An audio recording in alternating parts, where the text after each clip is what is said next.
Hey friends, I wanted to just encourage you today as I was reading Luke 22:15.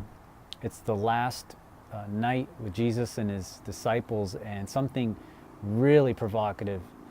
He says, I've been so much looking forward to eating this Passover with you all before I suffer. And I just kind of thought to myself, before you suffer, you know you're going to suffer, and you're looking forward to eating this Passover meal with your friends and family. And I think what he is getting at is we all have a bucket list, don't we? We all have, when we consider, okay, if I only got a few months left to live, or if I'm going to die soon, what do I want to be doing? We all choose joy, or most of us will choose joy. Just think about that.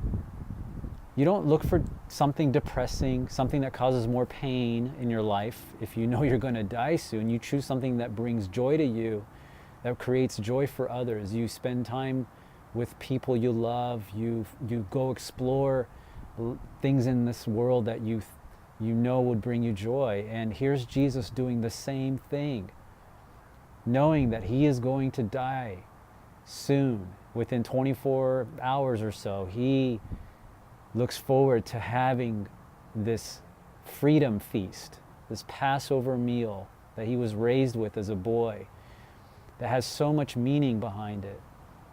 And my mind then jumps immediately to another place where joy is mentioned regarding this event, and that's in Hebrews chapter 12, verse 2, where it says that Jesus knew there was joy spread out and waiting for him, in front of him, like a feast.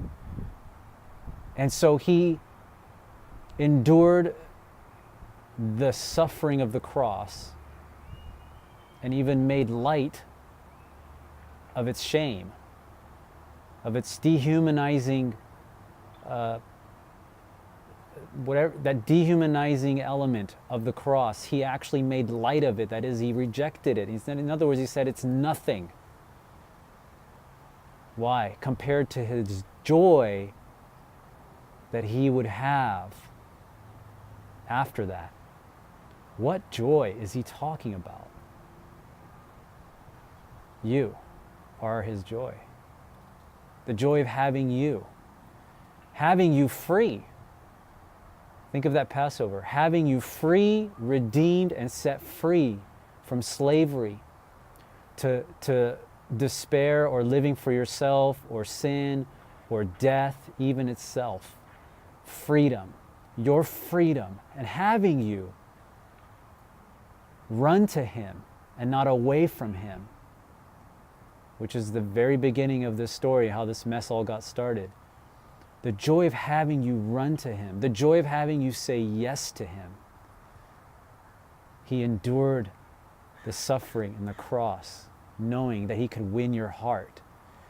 The joy of expressing his love for us, our limitless value, of laying his life down for us, to speak grace and love over us, the joy of that, all that. There's so many ways for me to say this. All of that beauty right there, that's beyond words. It's him having you is his joy. He so looks forward to having you. And not just future, but now, in relationship. You turning to him, you drinking his cup, the wine of his love, the wine of his freedom. When you say yes to him, the joy of union with him, the joy of you being his. So worth it. So worth it. Love you guys.